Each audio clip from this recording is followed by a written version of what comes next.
David stared at his reflection in the bathroom mirror, adjusting his tie for the third time.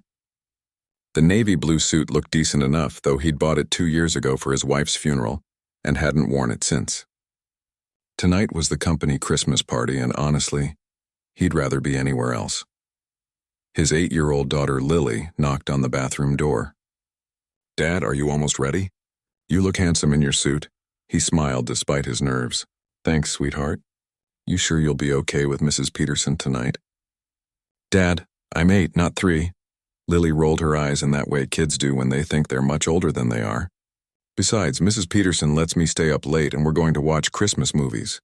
David worked as an IT support specialist at Meridian Financial, a big investment firm downtown. He'd been there for 6 years ever since college, and while the job paid the bills, it wasn't exactly exciting. Most days he fixed computer problems, updated software, and helped executives who forgot their passwords. Again, the Christmas party was being held at the Grand Plaza Hotel, one of those fancy places with marble floors and chandeliers that cost more than his monthly salary. Every year the company went all out for this party. Open bar, fancy food, live music, the works. But David had never really fit in with the corporate crowd. "You should go and have fun," Lily had told him earlier that week. "You never go anywhere except work and my school." She was right, of course. Since his wife passed away, David's world had shrunk to just work and home. He took care of Lily, went to parent-teacher conferences, helped with homework, and collapsed into bed exhausted every night.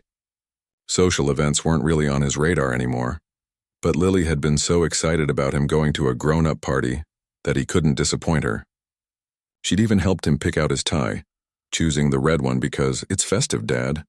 The hotel lobby was already buzzing with his coworkers when he arrived. Everyone looked so polished and confident, chatting and laughing like they did this kind of thing every weekend. David recognized faces from different departments, but he mostly kept to himself at work. He wasn't unfriendly, just busy and focused on getting his tasks done so he could pick up Lily from school on time. The ballroom was decorated with enough Christmas lights to power a small town. A jazz band played in the corner while servers in black uniforms carried trays of appetizers that David couldn't pronounce. He grabbed a beer from the bar and found a spot near the windows watching the city lights twinkle below. "David, right? From IT?" A woman from accounting approached him. He'd fixed her computer a few times but couldn't remember her name. "That's me," he smiled politely. "Great party, isn't it? I heard they spent over $50,000 on this event alone." David nearly choked on his beer. $50,000. That was more than he made in a year. "Wow, that's a lot." The woman chatted for a few more minutes about office gossip and holiday plans before moving on to mingle with other groups. David checked his phone. It was only 8:30, and he'd promised himself he'd stay until at least 9 to be polite. He watched his colleagues network and schmooze, something that had never come naturally to him. These people seemed to know exactly what to say and when to say it. They talked about stock portfolios, vacation homes, and private schools. David's biggest financial decision lately was whether to buy name-brand cereal or stick with the store brand. The IT department was represented by about 6 people tonight, including his manager Tom, who was currently telling a loud story near the bar. David liked Tom well enough, but they didn't exactly hang out after work. Most of his co-workers were either single and living it up in the city, or married with stay-at-home spouses who handled the kids and social calendar. Being a single dad in the corporate world sometimes felt like being a square peg trying to fit into a round hole. When everyone else stayed late for important meetings, David had to leave to pick up Lily. When the team went out for drinks after big projects, David went home to help with homework. He wasn't complaining. Lily was the best thing in his life, but it definitely made work relationships more challenging. He was considering making his exit when he noticed some commotion near the bar. His boss, Rebecca Hayes, the chief technology officer, was standing alone looking unsteady on her feet. Most people seemed to be giving her a wide berth, either not noticing her condition or choosing to ignore it. David had worked under Rebecca for 3 years, though they rarely interacted directly. She was smart, tough, and had a reputation for being all business. The woman had climbed her way up in a male-dominated industry and commanded respect from everyone, including the executives who sometimes treated other employees like furniture. But tonight something was clearly wrong. Rebecca was gripping the edge of a high-top table, and even from across the room, David could see that she was struggling. Her usually perfect posture was gone, and she looked like she was fighting back tears. David glanced around the room. Surely someone else would step in to help, but the party continued around her as if nothing was happening. People were either too drunk themselves to notice, or too worried about their own image to get involved with a boss who was clearly having a rough night. His phone buzzed with a text from Mrs. Peterson. "Lily's already asleep. Take your time and have fun." David looked back at Rebecca, then at his nearly empty beer. He thought about Lily's words earlier. "You need to make friends with grown-ups too. Dad?" Maybe this wasn't exactly what she meant, but it felt like the right thing to do. He set down his beer and walked across the room, weaving between groups of chattering colleagues. As he got closer, he could see that Rebecca's makeup was smudged and her hands were shaking slightly. She was mumbling something under her breath, but he couldn't make out the words. This was it. The moment when he either minded his own business and went home, or stepped up and did what his gut told him was right. David took a deep breath and approached his boss, knowing that whatever happened next would probably change everything. "Rebecca, are you okay?" David's voice was gentle, barely audible over the party noise. His boss looked up at him with unfocused eyes, clearly surprised that someone had approached her. Up close, he could see that she'd been crying, and her usually immaculate appearance was disheveled. "David?" She blinked a few times, trying to focus. "What are you?" "I'm fine. Everything's fine." But everything was clearly not fine. Rebecca swayed slightly, and David instinctively reached out to steady her elbow. She didn't pull away, which told him just how disoriented she really was. In the office, Rebecca Hayes was untouchable, professional, always in control. Seeing her like this felt wrong, like witnessing something he wasn't supposed to see. "Let me get you some water," David said, flagging down a passing server. "And maybe we should find somewhere quieter to sit?" Rebecca nodded weakly, and David gently guided her toward a less crowded area near the windows. Other party guests glanced their way but seemed determined to mind their own business. In the corporate world, getting involved with a superior's personal problems was rarely a smart career move.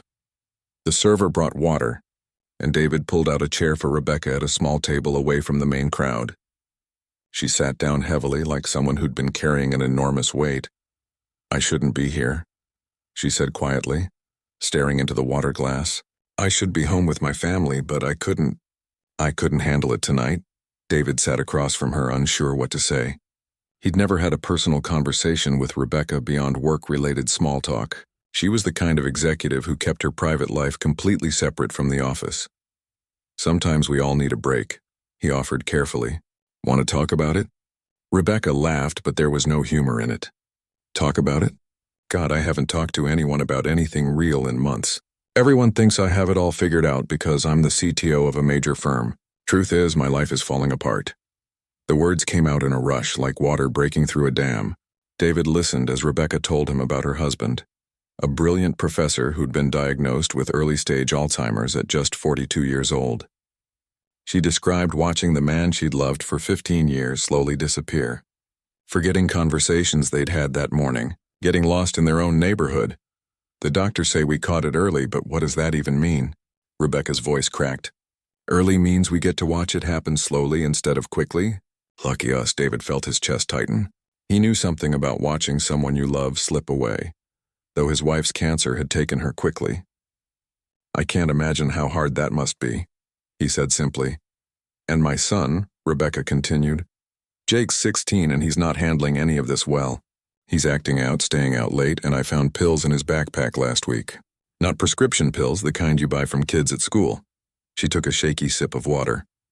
"So now I'm dealing with my husband's diagnosis, my son's problems, and trying to keep it together at work because if I fall apart, what happens to our insurance? What happens to our mortgage? What happens to my family?" David found himself sharing things he rarely talked about.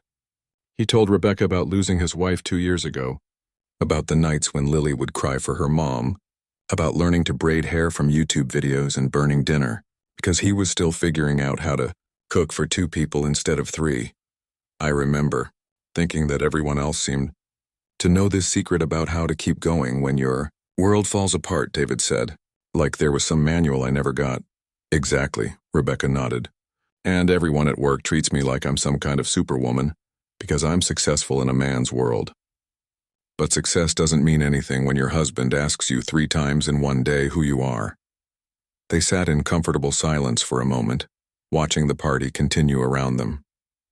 David realized that this was the first real conversation he'd had with another adult in months that wasn't about school pickup times or work deadlines. "You know what's crazy?" Rebecca said, her words still slightly slurred but her thoughts becoming clearer. "I came tonight because I couldn't stand being home for one more evening, pretending everything was normal. But being here surrounded by all these people who think they know me felt even worse. Why don't I call you a ride home?" David suggested. "You probably shouldn't drive tonight." Rebecca looked at him with genuine surprise. "You'd do that? You barely know me outside of work emails." "Sometimes that doesn't matter," David said, pulling out his phone to order a rideshare.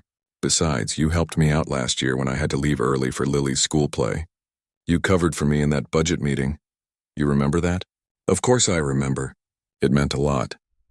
While they waited for the car, Rebecca talked more about her family situation. She'd been carrying everything alone, afraid that showing any vulnerability at work would undermine her authority.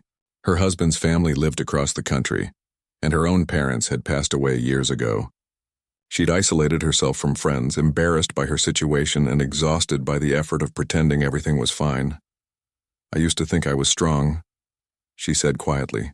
"Turns out there's a difference between being strong and being alone." When the rideshare arrived, David walked Rebecca to the hotel entrance. The cold December air seemed to sober her up a bit, and she looked embarrassed by everything she'd shared. "David, I hope you know that what I told you tonight stays between us," he finished. "Of course. And I hope this doesn't make things weird at work." "I don't usually—" "It won't be weird," David assured her. "Sometimes we all need someone to listen." Rebecca got into the car, then rolled down the window. "Thank you," she said simply. "I haven't felt heard in a very long time." As the car pulled away, David stood outside the hotel for a moment before heading to his own car.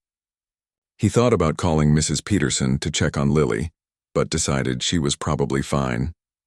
Instead, he sat in his car for a few minutes processing what had just happened. He'd gone to the party reluctantly, planning to make a brief appearance before going home to his quiet life. Instead, he'd ended up having the most meaningful conversation he'd had in months with someone he'd never really seen as a real person before tonight. David didn't know it yet, but this simple act of kindness was about to change everything. Sometimes the most important moments in our lives happen when we choose to see another person's humanity, instead of just their role or title. Tonight had been one of those moments. Monday morning came with its usual chaos. David's alarm didn't go off, Lily couldn't find her favorite sweater, and the coffee maker decided to break down. By the time he dropped Lily at school and made it to the office, he was running 20 minutes late. He expected the weekend to have erased Friday night's events. In his experience, personal moments shared after a few drinks usually got swept under the rug come Monday morning. People went back to their professional personas and pretended nothing had happened. David was barely settled at his desk when his phone rang. The caller ID made his stomach drop. Rebecca Hayes. "David, could you come to my office when you have a minute?" Her voice was professional, giving nothing away. David's mind raced through possibilities, none of them good. Maybe she regretted sharing so much personal information. Maybe she was embarrassed and wanted to make sure he understood boundaries. Maybe she was going to transfer him to a different department to avoid future awkwardness. "Sure, I'll be right up," he managed to say. The executive floor always made David feel underdressed, even in his best khakis and button-down shirt. The carpet was thicker, the lighting warmer, and everything seemed designed to remind you that important decisions happened here.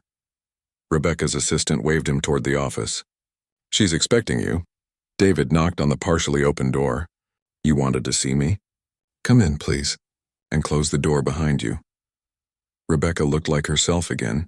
Professional blazer, perfect makeup, hair pulled back in her usual neat style. For a moment, David wondered if Friday night had been some kind of strange dream. "Please, sit down." Rebecca gestured to the chairs across from her desk. "I wanted to thank you for Friday night. What you did, it meant more than you probably realize." David felt some of the tension leave his shoulders. "You don't need to thank me. Anyone would have done the same thing." "That's where you're wrong," Rebecca said with a sad smile. "I was standing there for 15 minutes before you approached me. Plenty of people saw me. But you were the only one who chose to help. She leaned back in her chair, looking tired despite her put-together appearance. I've been thinking all weekend about our conversation, about how long it's been since someone actually listened to me, not just to what I could do for them or what decision I might make that affects their job. David shifted uncomfortably. Rebecca, you don't have to. Please let me finish. She held up a hand. I realize I told you things that probably crossed professional boundaries, but I want you to know that talking to you helped me see something I'd been missing. She stood up and moved to the window overlooking the city. I've been so focused on keeping everything separate, work life, home life, the crisis we're dealing with, that I forgot something important. The problems I'm facing at home aren't just personal issues. They're exactly the kind of challenges that thousands of our employees deal with every day. David listened, not sure where this was heading. How many people working in this building right now are caring for aging parents? How many are dealing with their spouse's illness, their children's problems, their own mental health struggles? And how many of them are suffering in silence because they're afraid that showing vulnerability will hurt their careers? Rebecca turned back to face him. I've been working on something for the past year, David. A project that could change how companies support their employees through personal crises. But I've been developing it from a purely business perspective, focusing on productivity metrics and cost-benefit analysis. She returned to her desk and pulled out a thick folder. What I realized this weekend is that I've been missing the human element entirely. I've been so focused on the numbers that I forgot about the people. David was starting to feel lost. I'm not sure I understand what this has to do with me. Everything, Rebecca said simply. You showed me something Friday night that I'd forgotten existed in the corporate world. Genuine human kindness without any agenda. You helped me because it was the right thing to do, not because you wanted something from me. She opened the folder and spread out documents across her desk. David could see charts, graphs, and what looked like software mock-ups. This is a comprehensive employee assistance platform I've been developing. It combines AI-driven mental health resources, family crisis support, flexible work arrangements, and peer connection systems. The goal is to help employees navigate major life challenges without sacrificing their careers or their well-being. David studied the papers, impressed despite his confusion. This looks incredible, but I still don't understand. I want you to help me build it, Rebecca said. Not just the technical side, though that's important too. I need someone who understands what it's really like to struggle with balancing work and personal crisis. Someone who knows what kind of support actually matters when your world is falling apart. David felt like the air had been knocked out of him. You want me to work on this project? I want you to lead the development team, Rebecca clarified. This would be a promotion to senior systems architect, reporting directly to me. The project has full backing from the board, and if it succeeds, we're planning to license it to other companies. The numbers she mentioned next made David's head spin. The salary was nearly triple what he currently made. Full benefits, stock options, and the flexibility to work from home when needed for family responsibilities. I don't understand, David said slowly. Why me? I mean, I appreciate the offer, but there are people with more experience, more qualifications. Experience can be taught, Rebecca said. What you showed me Friday night can't. You saw someone struggling and chose to help even though it would have been easier to walk away. That's the foundation this entire project needs to be built on. She leaned forward, her expression serious. I won't lie to you, David, this is a big risk. The project is ambitious, and if it fails, it could hurt both our careers. But if it succeeds, we could help thousands of families facing the same challenges we've both been through. David thought about Lily, about the nights he'd lain awake worrying about money, about the opportunities he'd missed because he couldn't take risks with their financial security. Can I think about it? He asked. Of course. Take all the time you need. Rebecca gathered up the documents. But David, what you did Friday night reminded me why I got into technology in the first place. It's supposed to make people's lives better, not just generate profit reports. As David walked back to his desk, his mind was reeling. 24 hours ago, his biggest concern was whether he could afford to fix his car's transmission. Now he was being offered the chance to completely change his and Lily's life. But it wasn't just about the money. For the first time in years, someone was offering him the chance to work on something that actually mattered, something that could make a real difference in people's lives. His phone buzzed with a text from Lily's school. Early dismissal today due to teacher conference. Pick up at 2 p.m. David looked at the clock. He had 4 hours to figure out whether he was brave enough to bet everything on a project that had started with a simple act of kindness at a Christmas party. David picked up Lily from school with his mind still spinning from the morning's conversation. She chatted excitedly about her day, something about a science project and her friend getting in trouble for talking during math class. He nodded and made appropriate responses, but his thoughts kept drifting back to Rebecca's offer.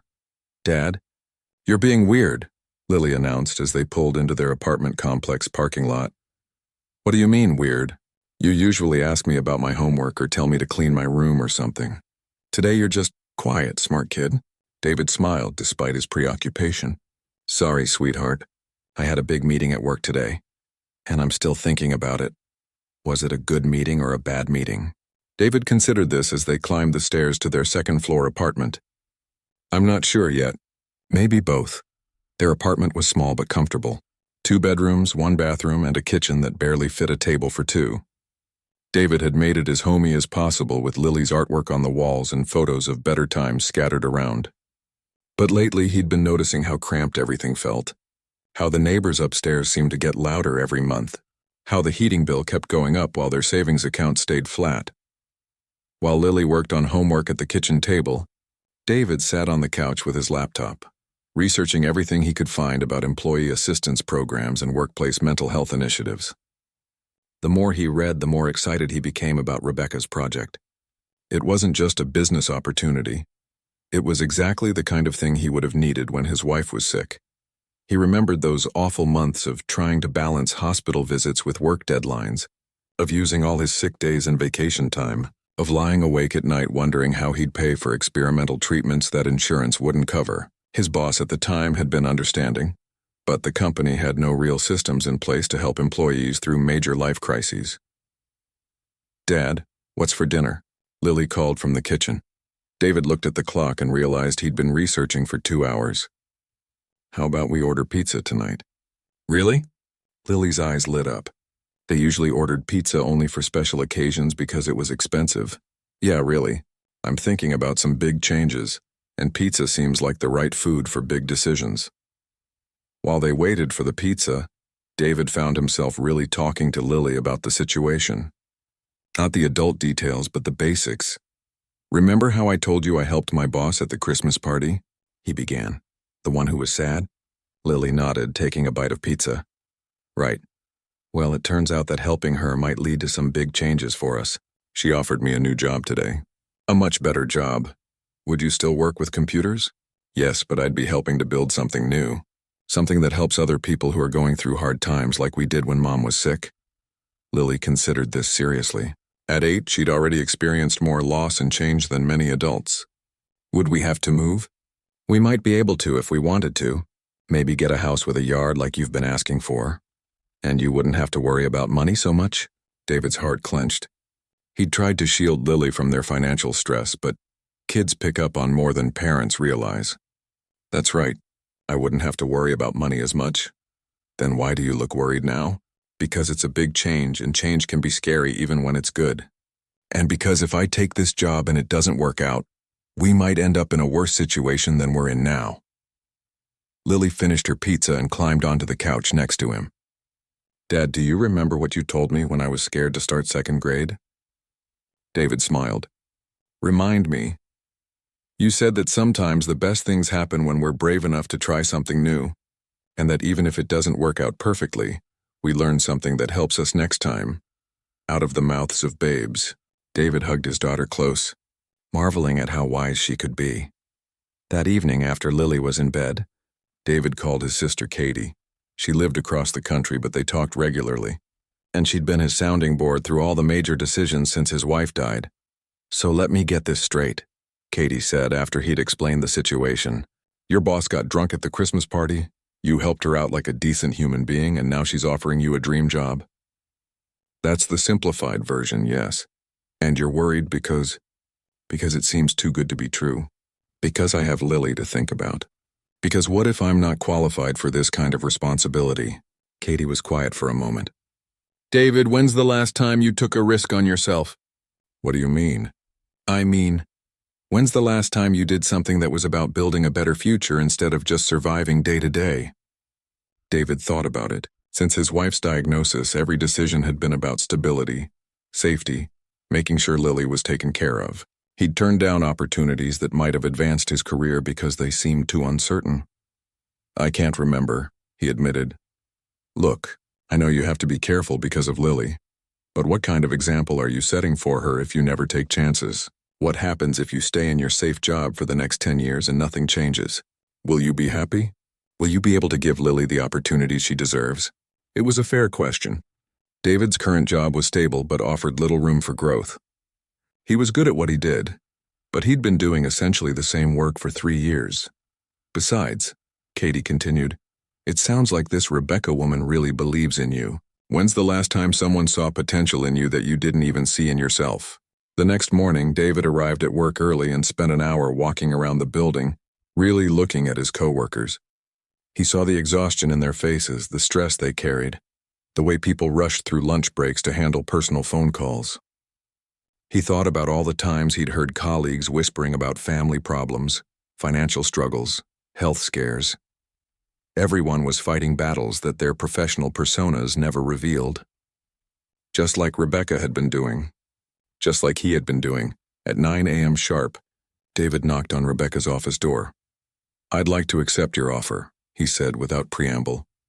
Rebecca looked up from her computer, a smile spreading across her face. "Really? Really? But I have one condition." "What's that?" "I want to help design this system as someone who's actually needed it, not just as a technical expert. I want to make sure we're building something that would have helped me when my wife was dying, something that would help you now with your husband's condition." Rebecca stood up and extended her hand. "Deal.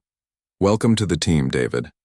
As they shook hands, David felt something he hadn't experienced in years, genuine excitement about the future. He was still scared, still worried about all the ways this could go wrong. But for the first time since his wife's death, he was choosing hope over fear. The project would officially launch in 2 weeks after the holidays. David would spend that time transitioning his current responsibilities and preparing for the biggest professional challenge of his life. That night, he told Lily about his decision.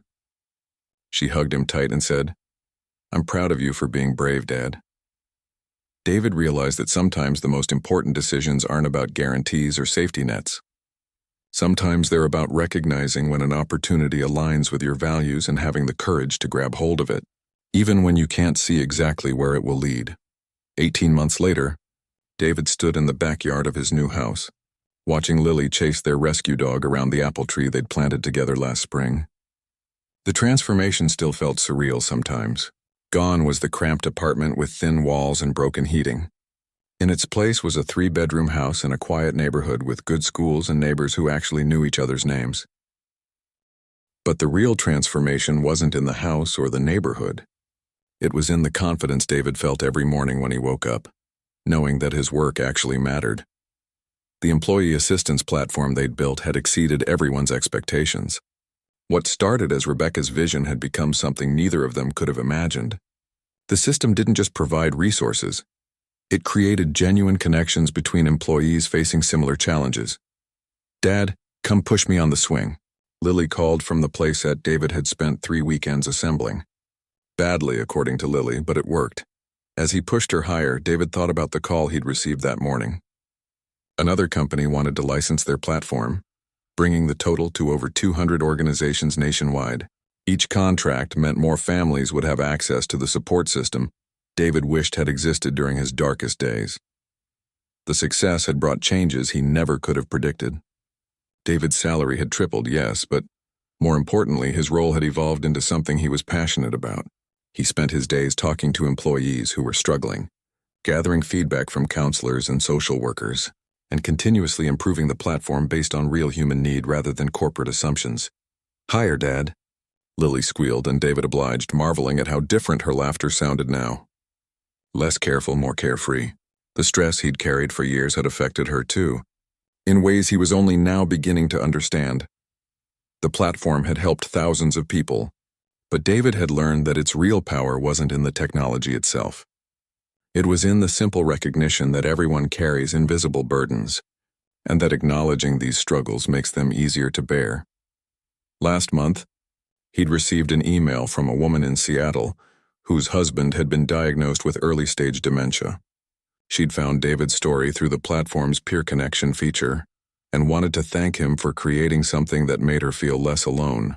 Reading her message, David had thought about Rebecca's husband, who was now in a specialized care facility but still had good days when he remembered his family. Rebecca herself had become more than a boss. She'd become a genuine friend and mentor. Their working relationship had taught David that professional boundaries didn't have to mean emotional walls. They could support each other through personal challenges while maintaining mutual respect and clear expectations. "Dad, someone's at the door." Lily pointed toward the house where David could see a figure through the front window. It was Rebecca, holding a bottle of wine and wearing the biggest smile David had seen from her in months. "We got it," she said as soon as David opened the door. "The Johnson & Associates account. They want to implement our platform across all their international offices." David felt his own smile spreading. Johnson & Associates was one of the largest consulting firms in the world. This contract would allow them to help employees in 12 countries, adapting the platform for different cultures and languages. "That's incredible," David said, then called to Lily. "Hey, sweetheart, come meet Rebecca. She's the one I told you about." Lily bounded over, curious but not shy. She'd grown more confident since they'd moved to the new house, making friends easily and participating in activities David could now afford. "Are you Dad's boss?" Lily asked with the directness only children possess. "I am," Rebecca smiled. "And he's one of the best people I've ever worked with. He helps sad people feel better," Lily announced proudly. "Just like he helped you at the Christmas party." Rebecca's eyes softened. "That's exactly right. Your dad has a gift for seeing when people need help and knowing how to give it." They sat on the back porch while Lily played, discussing the new contract and what it would mean for their team. But the conversation gradually shifted to more personal topics, as it often did these days. "You know what I realized yesterday?" Rebecca said, watching Lily teach the dog to sit. "I can't remember the last time I felt hopeless about Jake's situation. Rebecca's son was doing much better. The combination of family therapy, a more flexible work arrangement that allowed Rebecca to be present for important moments, and the support system they'd built had helped the whole family navigate their challenges more effectively. It's not that everything's perfect," Rebecca continued. "My husband still has bad days and Jake still struggles sometimes. But I don't feel like I'm drowning anymore. I feel like I have tools and support and hope." David nodded, understanding completely. "I know exactly what you mean. For the longest time I felt like I was just trying to survive each day. Now I feel like I'm actually living again." As the sun began to set, painting the sky in shades of orange and pink, David reflected on the journey that had brought them here. It had started with a simple choice at a Christmas party, the choice to see another person's pain and respond with kindness rather than indifference. That single moment of human connection had created ripples that neither of them could have imagined. Not just in their own lives, but in the lives of thousands of people they'd never meet. Employees across the country who now had access to support systems that treated them as whole human beings, rather than just productive units. "Dad, will you read to me tonight?" Lily asked as they headed inside. "Of course," David replied, then turned to Rebecca. "Want to stay for dinner? I'm making my famous spaghetti." "Famous might be overstating it," Lily stage whispered to Rebecca, who laughed. "I'd love to," Rebecca said. As they prepared dinner together, David thought about the conversation he'd had with Lily the night before. She'd asked him if he missed their old apartment, and he'd been surprised by his answer. "I don't miss being worried all the time," he'd told her. "But I'm grateful for that time because it taught me what really matters." What really mattered, David had learned, wasn't just financial security or career success, though both were wonderful. What mattered most was the recognition that everyone is fighting battles others can't see, and that the simple act of acknowledging someone else's struggle can change everything. The employee assistance platform they'd built was successful because it was founded on that basic truth. Technology was just the delivery method. The real innovation was creating a corporate culture that recognized employees as complex human beings with rich inner lives, family obligations, health concerns, and dreams that extended far beyond their job descriptions. Later that evening, after Rebecca had gone home and Lily was asleep, David sat in his home office reviewing the plans for their next expansion. They were exploring partnerships with healthcare systems, schools, and community organizations, creating networks of support that could catch people before they fell too far. His phone buzzed with a text from his sister Katie. "Saw the article about your platform in the Business Journal. Mom and Dad would be so proud." David smiled, thinking about his parents who'd always taught him that success meant using your abilities to help others. They'd passed away before Lily was born, but David felt their influence in the choices he made every day. The Christmas party where this all began felt like a lifetime ago, but David could still remember the exact moment when he'd decided to approach Rebecca. It had been such a small decision at the time, just choosing to check on someone who looked like they needed help. But that's how the most important changes happen, David had learned. Not through grand gestures or dramatic moments, but through small choices to treat each other with kindness and dignity, through the recognition that everyone carries invisible struggles, and that acknowledging these struggles, rather than pretending they don't exist, makes all of us stronger. As he turned off the lights and headed upstairs, David felt grateful for the journey that had brought him here, not just the financial security or professional recognition, but the deeper satisfaction of knowing that his work was making the world a little bit more compassionate, one employee at a time.